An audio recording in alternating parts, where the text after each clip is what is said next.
Halo guys, halo guys, assalamualaikum warahmatullahi wabarakatuh. Terima kasih yang udah stay channel Yatisam Official guys. Semoga kalian sehat, berkabar kalau untuk kita semuanya. Gimana kabar kalian sehat? Alhamdulillahirobbilalamin. Kaisam waras. Kaisam masih pakai headset ya cuy, karena Kaisam nunggu libur dulu untuk beli mikrofon. Alhamdulillah mikrofon Kaisam rusak dan itu harganya nggak murah ya. Jadi Kaisam baru cukup uang nanti tunggu libur ya beli mikrofon. Gimana nih kabar kalian? Sehat? Alhamdulillahirobbilalamin. Kaisam waras. Alhamdulillah Kaisam juga waras ya. Semoga kita tetap selalu semangat ya cuy ya. Mengais rezeki di sini. Amin ya robbal alamin. Teman kita yang lagi di rumah sakit juga Allah sehatkan. Teman Kaisam yang berjuang di rumah majikan kayau cuy. Yang masih baru-baru berjuang lah setidaknya minimal 10 bulan ya kalau bisa sampai finish ya cuy ya. Kalau kalian sudah mencapai 10 bulan motivasi lagi. Tanggung 1 tahun ya kan. Udah 1 tahun, tanggung 1,5 tahun, ujung-ujungnya nanti finish kalian bisa mendapatkan rekor bagus. Jadi kita kerja di Hong Kong itu jangan washing time ya cuy ya. Jangan sedikit-sedikit mau pergi dulu ke Indonesia tunggu visa, aduh sayang banget. Kaisam juga sama, dari bawah itu benar-benar Kaisam sibuk ya, cuci mobil, pulang jam 1:30 malam. Kaisam sudah pernah mengalami, makanya Kaisam itu bisa ngomong ya. Oke, kita bahas apa? Kita bahas update tentang ini ya, tentang kasus yang kemarin tuh yang 20 orang tertangkap ya, kasus money laundry itu ya. Kaisam kok mereka bisa keluar ya dari tahanan ya Kaisam? Iya, karena mereka itu bisa menjadi tahanan luar dengan menjaminkan beberapa uang ya cuy ya. Nah besarannya itu berapa? Ya tergantung ya cuy ya, tergantung polisi ini memberikan jaminan itu biasanya ditentukan dari uang yang dia punya saat dia bawa ya cuy ya. Atau kalau dia punya majikan, majikannya yang menjamin.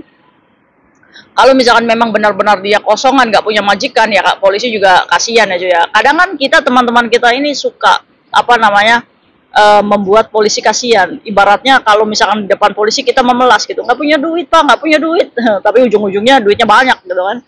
Aduh, ada-ada aja. Kaisam kok Kaisam heboh sih sama tetangga sebelah. Kenapa Kaisam? Dia itu sekarang ada di luar Kaisam. Terus dia mengatakan bahwa dia itu nggak menjadi apa-apa, ya kan? Gini ya cuy ya, Kaisam bahas tentang berita yang aduh Kaisam itu malu ya. Sampai tembus Kementerian Luar Negeri tentang kasus 20 orang yang tertangkap kemarin, 6 pria lokal dan 14 ini warga negara Indonesia, semuanya warga Indonesia. 12 itu domestic helper yang memiliki kontrak kerja, yang 2 orang siapa ini 2 orang? Ya mungkin yang tidak punya kontrak kerja alias kosongan di luar. Ya kita nggak pernah tahu siapa 2 orang ini anteknya ya cuy ya. Ya kita tinggal lihat aja pembuktian prosesnya sampai dia persidangan. Kaisam kok dia bisa ya berkeliaran di luar, tapi alhamdulillah cuy, saat dia sudah ditangkap itu artinya polisi memiliki bukti untuk penangkapannya ya cuy ya. Jadi kalau misalkan dia ada di luar pun is oke, nggak jadi masalah. Karena apa? Karena dia harus masih proses wajib lapor ke polisi ya cuy ya. Jadi sampai benar-benar masa investigasi ini membuktikan perannya dia itu apa. Nah saat kita diinvestigasi polisi ini kan berbeda-beda ruangan ya cuy ya. Tidak mungkin ditanyain satu ruangan sama-sama, enggak. Jadi proses investigasi polisi menurut teman-teman Kaitisam yang udah pernah dipanggil polisi itu di ruangan yang berbeda-beda kita ditanya ya. Nah kita berpikir kalau dari 1 orang speak up, dia dijualnya kemana akun itu, terus dari satunya lagi dijual kemana, terus dari satunya lagi dijual kemana akunnya, terus satunya dijual kemana, siapa penadahnya. Kalau misalkan dari 8 orang aja yang diinvestigasi ini menjurus kepada 1 orang, ya wassalam dia. Ya kan, berarti kan tahu tuh perannya dia itu sebagai apa saat penjualan ini. Ya kalian logika aja cuy, penggerebekan ini polisi, ini kan di 1 ruangan ya cuy ya. Mereka dalam 1 ruangan itu kumpul, ya kan. Nggak mungkin banget kalau misalkan mereka itu tidak terlibat, bener nggak? Alah orang saya loh lagi liburan di situ. Orang biasanya juga kita kumpul-kumpul di situ. Biasanya loh kita kumpul-kumpul di situ. Nah kumpul-kumpul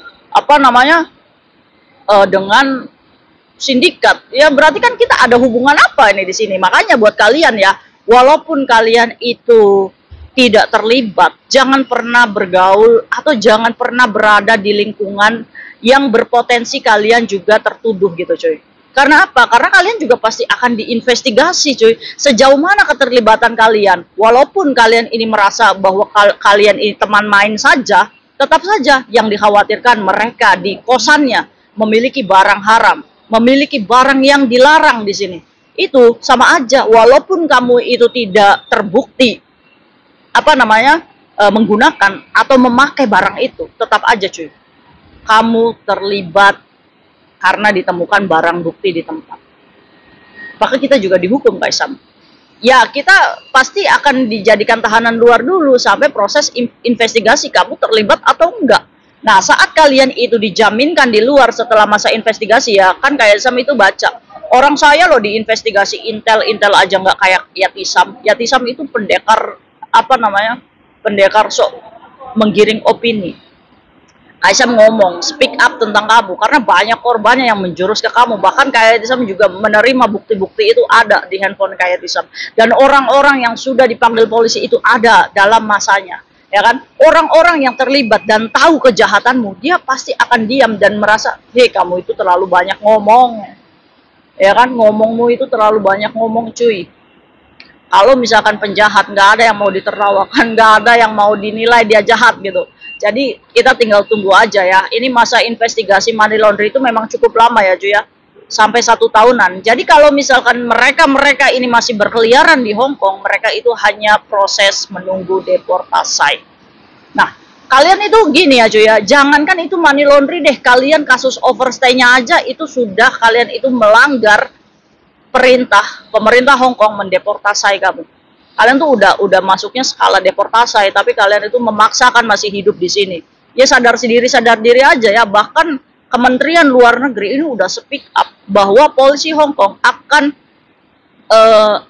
membuat surat khusus kepada KJRI cuy. Ini kan berarti masalah negara ya.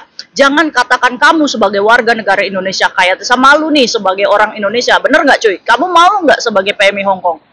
Iya kayak sama malu. Nah, kita juga patut mempertanyakan, mereka itu nasionalnya Indonesia bukan? Kalau orang Indonesia setidaknya dia bisa membawa harga diri bangsa. Tapi kamu menjerumuskan, memperburuk, bahkan disuratin oleh polisi Hong Kong. Ya kan? Kita sebagai pekerja migran Indonesia, sebagai warga Indonesia, menyatakan bahwa kamu bukan warga Indonesia, tapi kamu adalah segelintir oknum yang merusak nama baik bangsa. Setuju nggak? Setuju. Maka dari itu cuy, kalian nggak boleh diam, kalian nggak boleh berhenti speak up.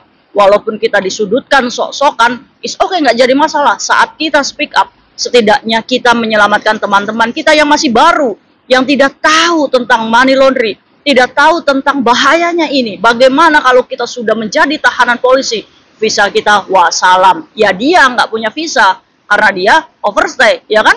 Ya kita tinggal lihat aja, tuntutannya pasti berlapis. Sekarang kamu boleh songong, kamu boleh sombong di luar sana menyatakan bahwa I'm free.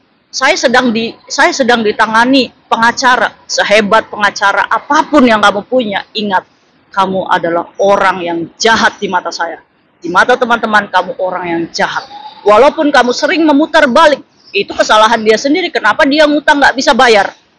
Ya, maka dari itu buat kalian coy, saat kalian punya utang, tabayunkan untuk dicicil. Jangan pernah menjadi stupid dan jangan mau dibodohi oleh penjahat untuk menjual akun kalian. Kayak Sam ini udah kayak Prabowo ini orasinya. Karena kayak Sam kesel ya coy ya. Jangan satu orang deh, kalian bayangin aja kalau kalian sudah ditangkap, kalian udah merepotkan majikan, kalian juga sudah merepotkan KJRI atas hutang piutang kalian. Kalian dibayar, dibungkam dengan 2.500, dengan $1.000, 5 juta. Tapi apa? Efeknya, dampaknya seperti ini. Kementerian Luar Negeri aja mau disuratin sama polisi Hong Kong gara-gara kasus kemarin. Ini kan berarti apa? Besar. Kalian tahu nggak dugaan uang yang dicucinya? Ini sebesar 10 miliar dari 20 penipuan ya cuy ya. Jadi dia ini modusnya itu pembelian properti. Jadi DP properti. Terus yang kedua dia juga kasusnya tuh DP properti, terus ini jualan ya, jualan online gitu coy. Terus apalagi kemarin itu kayak bisa baca ya, penipuan investasi. Jadi investasi bodong ya cuy ya. Nah dia ini mencuci uangnya supaya lebih gembung lagi, supaya dia ini tidak cepat tertangkap. Dia itu mengoper-oper melalui rekening kalian, 17 rekening ya sebagai bukti kemarin itu. Bahkan handphone kalian itu disita polisi, yaitu untuk masa penyelidikan. Sejauh mana posisi kamu? Ya kan sekarang tanyakan kepada dirimu, sejauh mana posisi kamu? Kalau kamu penadah atau penjual atau hanya korban penjualan, ya udah siap-siap aja. Ya, kalian yang berkasus Kaisam doakan semoga Allah mudahkan ya. Jangan pernah takut. Selama kamu majikan yang masih nge-backup, insya Allah kamu aman. Tapi kalau misalkan kamu pindah majikan dan ini baru bermasalah, Kaisam, apakah boleh sekarang aja saya pulang ke Indonesia? Tergantung case-nya, tergantung aliran dananya yang masuk ya cuy ya. Ada beberapa teman kita yang diterminate mendapatkan pengampunan sama polisi, boleh kamu keluar tapi kamu nggak bisa masuk lagi ke Hong Kong. Ya, karena berkasnya belum masuk pengadilan. Tapi kalau sudah masuk pengadilan, yaitu udah kamu harus disidang dulu berapa untuk masa hukuman kamu ya cuy ya. Udah semangat. Nah kalian kalau misalkan jadi tahanan luar, memang kalian itu harus didampingi oleh seorang pengacara. Ya begitupun dia pun berkoar-koar saya didampingi pengacara. Ya memang seharusnya didampingi pengacara untuk membuktikan seberapa terlibatnya dia dalam kasus ini ya cuy ya. Kalau misalkan dia ketangkap kemarin, ya berarti ya polisi lagi menginvestigasi sejauh mana peran dia gitu kan. Kalau misalkan polisi sudah menciduk, berarti ya terlibatlah dia dalam kasus ini. Jadi jangan pernah kamu menyatakan bahwa sesuci itu kamu di sini selama kamu merusak PMI Hong Kong. Kaisam garda terdepan. Siapa yang ikut Kaisam garda terdepan? Biarin aja disebut mau nyari followers, mau apa, mau subscribe, mau apa. Kaisam nggak pernah maksa kalian for subscribe my YouTube channel atau share my YouTube channel. Ya kalian sendiri yang nge-share. Karena apa? Sekiranya kalau misalkan informasi ini bisa menyelamatkan teman-teman kita, why not? Kita berbuat baik untuk semuanya ya. Insya Allah ya cuy ya. Walaupun kita dibilang munafik apa, gak usah gentar sama orang-orang kayak gitu. Semangat ya cuy ya. Buat kalian nih mbak-mbak cantik ya, yang mungkin punya pacar orang sini, yang punya suami orang sini, tapi kalian melalaikan keluarga negaraan kalian sendiri, memanfaatkan supaya mendapatkan income untuk kepentingan kamu sendiri. Sadar mbak, sadar kamu. Kalau misalkan kamu sudah menikah dengan orang sini atau punya pacar orang sini, setidaknya ingatkan teman-teman kita yang mungkin masih baru. Setidaknya kamu bantu mereka. Ibaratnya masih baru, kamu punya makan nggak? Sini saya kasih. Ya, tapi jangan pernah menjerumuskan teman-teman kita yang punya nawa itu untuk bekerja di sini untuk keluarganya dengan dicuci otaknya bahwa kamu pengen dapat uang cepat nggak? Ingat cuy, nggak ada kita mencari uang secara instan. Generasi 1, 2, 3, ingat omongan Kaisam. Mulai selamatkan dokumen kamu. Kalau kalian punya hutang, cicilah semampu kamu dari gajimu. Stop untuk berhutang, menggali lubang lebih banyak lagi. Intinya, selamatkan dokumen kamu. Saat kamu sudah tidak bisa membayar, setidaknya dokumen kamu ada. Setidaknya untuk mencari pekerjaan baru, nawa itu kan untuk membayar hutang yang belum bisa terbayar. Tanamkan dalam diri kamu. Kalau misalkan kamu kesulitan saat dipecat mencari majikan, insya Allah, ayo kita bareng-bareng untuk mencarikan majikan baru untuk kamu. Insya Allah dapat. Banyak kok agensi. Kalau misalkan kalian kesulitan di mana, tunggu visa. Tunggu visa di Rumah Kaisam lebih murah daripada kamu tunggu visa di Macau. Rumah Kaisam open. Ya, semangat cuy. Jangan pantang mundur. Ini Kemenlu, KJRI, sama polisi Hong Kong lagi dibuat pusing sama teman-teman kita ini. Ya kita doakan aja, semoga nggak ngebul ya Pak Konjen. Kaisam support, teman-teman kita juga support untuk memberantas money laundering. Oke, wis keren ya. Masya Allah. See you next video, bye-bye. Assalamualaikum warahmatullahi wabarakatuh. Bye.